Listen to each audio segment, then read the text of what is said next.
Friends, कभी कभी हमारे साथ कुछ ऐसी ट्रेजेडी हो जाती है, हमें लगता है कि उसके बाद हमारी ज़िंदगी ख़त्म, हम कुछ नहीं कर सकते उसके बाद। लेकिन कुछ लोग इस ट्रेजेडी को सबसे बड़ी ताकत बना देते हैं। ये हम सीखेंगे एक छोटी सी स्टोरी के ज़रिए। स्टोरी का नाम है वीकनेस और स्ट्रेंथ। तो आइए वीडियो स्टार्ट करते हैं। Sometimes your biggest weakness can become your biggest strength. Sometimes कभी कभी आपकी सबसे बड़ी कमज़ोरी सबसे बड़ी ताकत बन सकती है। There was one 10-year-old boy. एक 10 साल का लड़का था who decided to study judo. जिसने जूडो सीखने का निर्णय किया। Despite the fact, इस बात के बावजूद that he had lost his left arm in a devastating car accident. Devastating होता है विनाशकारी, दिल दहला देने वाला।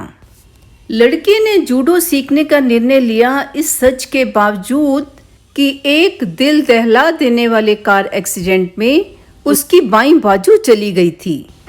एक बच्चा जिसकी एक बाजू नहीं है वो जूडो सीखने का निर्णय लेता है, बहुत बड़ी बात है।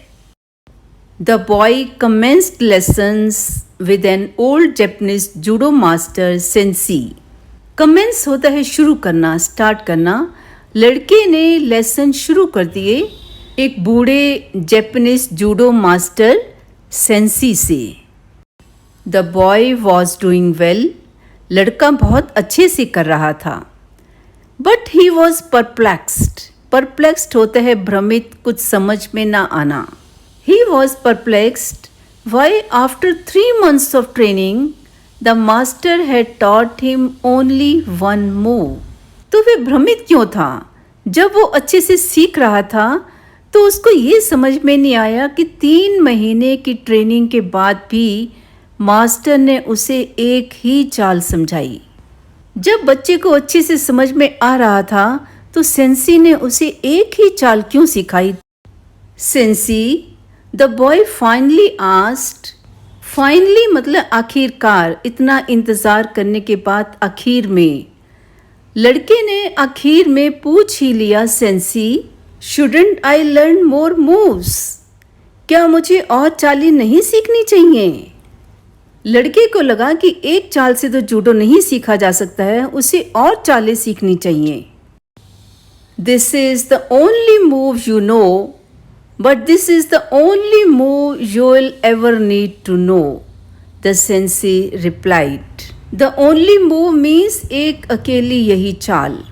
सेंसी ने बड़ा अजीब सा रिप्लाई दिया कि यही एक अकेली ऐसी चाल है जो तुम जानते हो, और ये एक अकेली ही ऐसी चाल है जिसे तुम्हें जानने की ज़रूरत होगी। Not quite understanding but believing in his master, the boy kept training. Not quite understanding पूरी तरह से ना समझते हुए, पूरी तरह से समझ तो नहीं आया, लेकिन उस टीचर में पूरा विश्वास करते हुए उस लड़के ने अपनी ट्रेनिंग जारी रखी। एक टीचर में विश्वास रखना बहुत बड़ी बात है। अक्सर हम देखते हैं कि एक ट्यूटर से एक चीज़ ना समझने पर हम अपना गुरु ही बदल देते हैं, लेकिन लड़के ने ऐसा नहीं किया। लड़के ने अपनी ट्रेनिंग जारी रखी। Several months later, the sensei took the boy to his first tournament.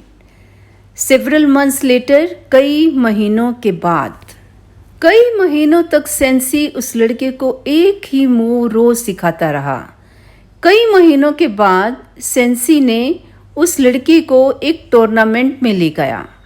Tournament क्या होता है? एक सीरीज ऑफ मैचेस होते हैं जिसमें जो मैक्सिमम नंबर ऑफ मैचेस जीतता है वही उस टूर्नामेंट का चैंपियन होता है।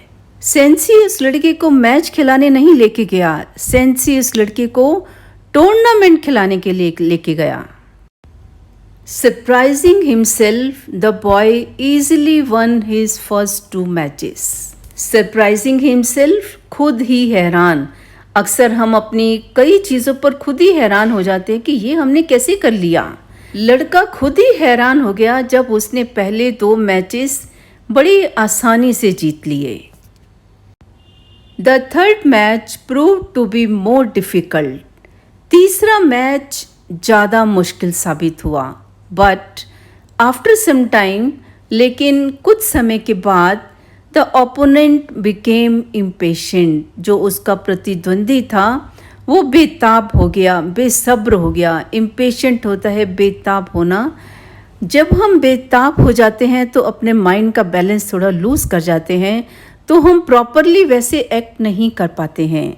उसका ओपोनेंट इम्पेशेंट हो गया, बेताब हो गया। The boy deftly used his one move to win the match. जैसे ही उसका ओपोनेंट इम्पेशेंट हो गया, लड़के ने बड़ी चतुराई से अपना वही चाल चल दिया, एक ही चाल जो उसने सीखी थी, और मैच जीत गया। Still amazed by his success, the boy was now in the finals. Still amazed, अभी भी चकित, हैरान। लड़के को अपनी सफलता पर ही बड़ी हैरानी थी। अब वो फाइनल में था। This time his opponent was bigger, stronger and more experienced. इस बार उसका प्रतिद्वंदी ज़्यादा बड़ा था, बिगर, उससे ज़्यादा बड़ा था, उससे ज़्यादा ताकतवर था और उससे ज़्यादा तजर्बेकार था। मोर एक्सपीरियंस्ड, ज़्यादा अनुभवी। For a while the boy appeared to be overmatched. For a while, थोड़ी देर के लिए, ओवरमैच्ड, बेजोड़। एक तरफ तो 10 साल का लड़का है जिसकी एक बाजू नहीं है, दूसरी तरफ एक वो शख्स है जो उससे ज़्यादा बड़ा है, जो उससे ज़्यादा ताकतवर है, जो उससे ज़्यादा अनुभवी है। थोड़ी देर के लिए लगा इन दोनों का मैच नहीं हो सकता। Concerned that the boy might get hurt, the referee called a time out. Concerned means चिंतित, चिंता करते हुए, इस बात की चिंता करते हुए कि लड़के को चोट लग सकती है, इस बात की चिंता करते हुए रेफरी ने टाइम आउट की घोषणा कर दी। He was about to stop the match when the sensei intervened. Intervene means हस्तक्षेप करना, बीच में बोलना। रेफरी मैच को स्टॉप करने ही वाला था, तब सेंसी ने हस्तक्षेप किया। सेंसी बीच में बोले, No, the sensei insisted, let him continue. Sensi ने जोर देकर बोला। insist means जोर देकर बोलना। सेंसी ने जोर देकर बोला, no, let him continue. उसको कंटिन्यू करने दो, उसको गेम जारी करने दो, उसको अभी गेम खेलने दो। Soon after the match resumed, resume means फिर से शुरू करना। मैच दोबारा फिर से शुरू हुआ।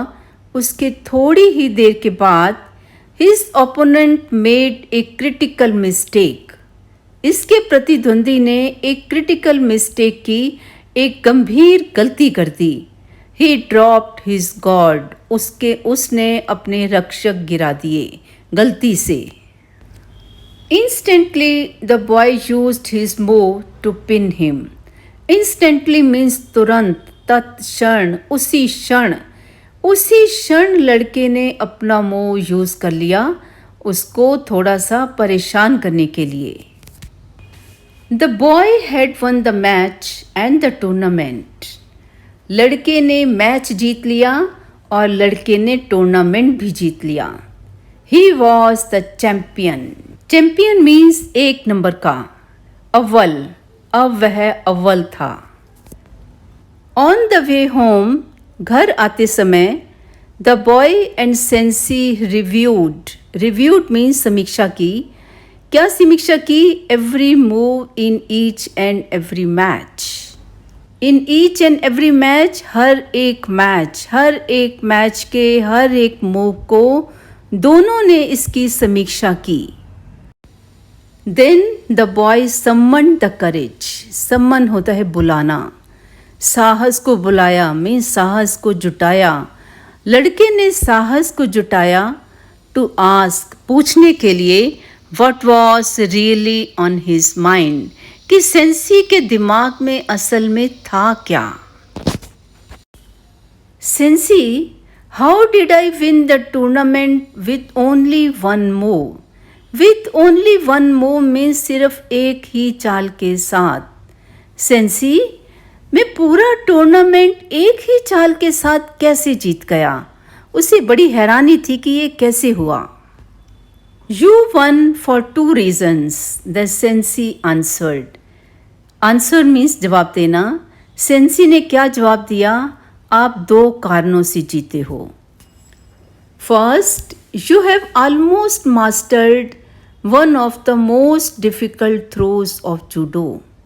पहला कारण क्या था कि तुमने जूडो के सबसे मुश्किल चालों में से एक चाल में लगभग महारथी हासिल कर ली थी। मीन्स की जो एक चाल सिखाई थी वो मुश्किल चालों में से एक मुश्किल चाल थी और उसमें लड़के ने एक महारथी हासिल कर ली थी। And second, the only known defence for that move for your opponent is to grab your left arm. और दूसरा कारण ये था कि तुम्हारी चाल के लिए तुम्हारे प्रतिद्वंदी के पास सिर्फ एक ही मूव था, वो था कि तुम्हारी बाईं बाजू को पकड़ना। टू ग्रैब मीन्स लपकना, उसको पकड़ लेना। उसके पास एक ही मूव बचता था, तुम्हारी बाईं बाजू पकड़ना। लड़का समझ गया उसकी बाईं बाजू थी नहीं, इस वजह से उसके प्रतिद्वंदी को हार का सामना करना पड़ता था। The boy's biggest weakness had become his biggest strength. लड़के की सबसे बड़ी कमज़ोरी थी कि उसकी बाईं बाजू का ना होना। उसकी बाईं बाजू का ना होना ही सबसे बड़ी ताकत बन गई, जिसकी वजह से वो एक मैच नहीं 4 मैच जीतकर पूरा टूर्नामेंट ही जीत लिया।